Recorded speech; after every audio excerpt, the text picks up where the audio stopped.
सत्संग किंवा उद्देश हे कामाचा असतो का? कामाचा असतो. तुमचा आवाज निघत नाही कशामुळे? कारण तुम्हाला भूक लागली आहे. बरोबर. तर भूक लागली आहे त्याची तर आपल्याला दक्षता घ्यायचीच आहे.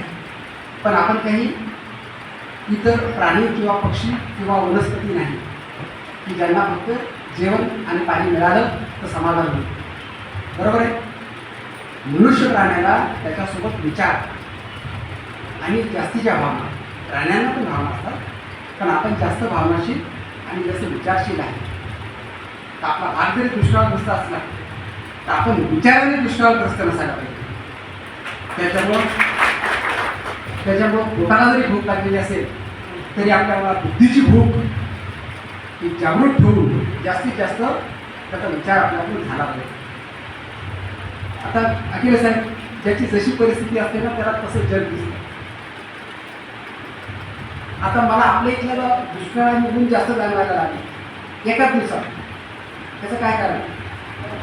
आपल्या वकील मंडळींना माहिती आहे, माझ्या अगोदर त्यांना माहिती आहे. काय धैर्य साहेब, काय कारण? हां काय? Okay okay.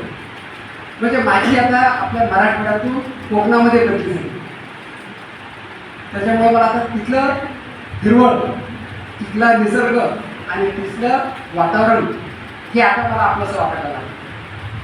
बरोबर आहे. तसं तुम्हाला कार्यक्रमामध्ये जरी आल्या तरी स्वतःचे जे प्रॉब्लेम आहेत ते तुमच्यासोबत आहेत असो. पण आपले काही जसे कर्तव्य आहेत मॅडमने सांगितलं, त्याच्या अगोदरच्या वक्त्यांनी पण सांगितलं. पण आपल्या असं मनात येतील नाही का की सरकार आमच्यासाठी हे करत नाही, आम्हाला नोकऱ्या नाही आहेत तर पगार मिळत नाही, परमनंट नाही. बघा, म्हणजे आपल्या जेव्हाचा विषय निघाला नाही की लोकांचं बरोबर लक्ष झालं. हे सगळं खरं आहे. पण मित्रांनो, आपण तरीसुद्धा खूप लकी आहे, आपण खूप भाग्यवान आहोत. आपण इथे बसलो आहोत आणि शांतपणे आपण एकमेकांचे विचार ऐकत आहे. हे काही कमी आहे? दररोज अपघात किती घडतात, दररोज किती लोकांचा मृत्यू होतो, किती लोकांचे अवयव रिकामे होतात. त्या मानाने आपण ज्या स्थितीत आहे ती निश्चितच चांगली आहे. आणि देशाने माझ्यासाठी हे करावं हे निश्चित आपल्या मनात असेल. त्याच्यावर जॉन एफ केनेडी, कोणी नाव ऐकलेलं आहे? ऐकलं. अमेरिकेचे राष्ट्राध्यक्ष होते, आता नाही आहे जिवंत. तर त्यांनी जे सांगितलेलं वाक्य आहे ते आपण निश्चित लक्षात ठेवावं. ते म्हणतात, ask not what nation can do for you, ask what you can do for your nation, for your country. हे विचारू नका की देश माझ्यासाठी काय करणार आहे. हे मनाला विचारा की मी माझ्या देशासाठी काय करू शकतो. आणि ती सुई धाग्याचं जे उदाहरण सांगितलं गेलं ते त्याचाच एक भाग आहे. बघा, निसर्ग चांगला ठेवायचा हे बरोबर आहे, पण मी काय करणार? साधं बाजारात जाताना मला खरं सांगा, माझ्या भगिनीच्या वाचल्या किती जण घरून कापडाची पिशवी नेतात. तुम्ही काही सुटले नाही, तुम्ही त्याचा तुम्ही त्या काळ्या पिशवीत एकावर एक पिशवी टाकून करून पण आणतं, मला सगळं माहिती. तर आणणं काय याच्यावर काय म्हणणं नाही आहे, आणा, पण घरून एक तुम्ही स्टीलचा प्लास्टिकचा डबा नाही नेऊ शकत. तर काळ्या पिशव्या जमा करून घरी आल्यावर काय करतो तर हे आपण देशामध्ये करतो. छोटीशी गोष्ट सगळ्यांनी जर आपण ठरवलं, मी ठरवलेलं आहे, मी पाहतो माझे कर्मचारी आहे तिथे होतं मंडळ की प्लास्टिकची पिशवी न नेता नेहमी कापडची पिशवी आपल्यासोबत ठेवायची. कोण कोण करणार आहे? जे हातवरती करणार नाही त्यांची जेवणाची शेवटी लवकर होणार नाही.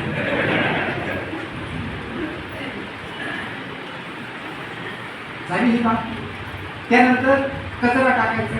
आपली स्वच्छतेची कल्पना काय आहे की आपल्याला दारातला कचरा दुसरीने यावरून आपले खूप जास्त वाद आहे. त्याच्यानंतर तिसरं, स्वच्छतागृहाचा वापर. आता तिथे पाण्याची व्यवस्था नाही, मी समजतो मी ग्रामीण भागातूनच आला, पण तिथं शक्य आहे तिथं स्वच्छतागृहाचा नीट वापर हे आपल्या हातात आहे. त्यानंतर आरोग्याची गोष्ट, म्हणजे मी स्त्री आणि पुरुष अशा वादाचा नाही आहे. पण उपवासाचं म्हणजे आता ज्यांना उपवास नाही आहे आज त्यांना खूप जास्त लागली असते. पण ज्यांना उपवास असतो ते चक्कर जरी आलं तर नाही बाई माझा उपवास आहे. ही मी का सांगत आहे? आरोग्य तुमच्या अति उपवासाने तुमच्या तब्येती ठरवून जातात, विशेषतः महिलांच्या. पुरुष म्हणजे खात राहतात, नाही काही ते तंबाखू सगळे खातात, तब्येतीची काळजी घ्यायला. मला सगळं माहिती आहे ना, आता मी चाललो आहे त्याच्यामुळे सांगून झालं. मी शाळा तपासणीचा कार्यक्रम घेतला टाकले साहेब. त्यावेळेला मला काही शिक्षक लोकांनी सांगितले, साहेब तुम्ही आल्यापासून आमचे शिक्षक जरा घाबरले आहे. तर मी प्रत्येक शाळेत जाऊन शिक्षकांना भेटत होतो विद्यार्थ्यांना. तर गुटखा खाण्याचं प्रमाण म्हणजे कमी झालं. म्हटलं आता माझं 1 महिन्यानंतर शाळा तपासणी संपणार आहे, मग सुरू करा परत. नाही मिळेल साहेब आता आम्ही करणार नाही. तसं व्यसनाधिकता आपल्याला नाही करायची आहे. आणि अंधश्रद्धा महिलांची, किती महिलांना आणि पुरुषांना स्वर्गात जायचं आहे. पण स्वर्गात जायचं त्यावर मरावं लागतं. म्हणजे मरायचं नाही आहे पण स्वर्गात जायचं आहे. त्याच्यासाठी तर मग एकमेव वाहक कोण? पुत्र, जो जिवंत तुम्ही हाल करेल पण त्याच्यामुळे स्वर्गात जायला नाही असंच नाही. तर ही आपली अंधश्रद्धा आपण सोडली पाहिजे. मुलगा असो की मुलगी असो किंवा नसेलही तरीही व्यतीत व्हायचे नाही. आणि महिलांना जे दूषणं दिल्या जातात ते आपण द्यायचे नाही. कारण आपण आरोग्य दिनाबद्दल बोलत आहे. आरोग्य हे मानसिक पण आहे आणि शारीरिक पण आहे. अशा अनेक बाबी आहेत. उपाशी पोटी सगळं कामाचं नाही मी अगोदरच सांगितलं.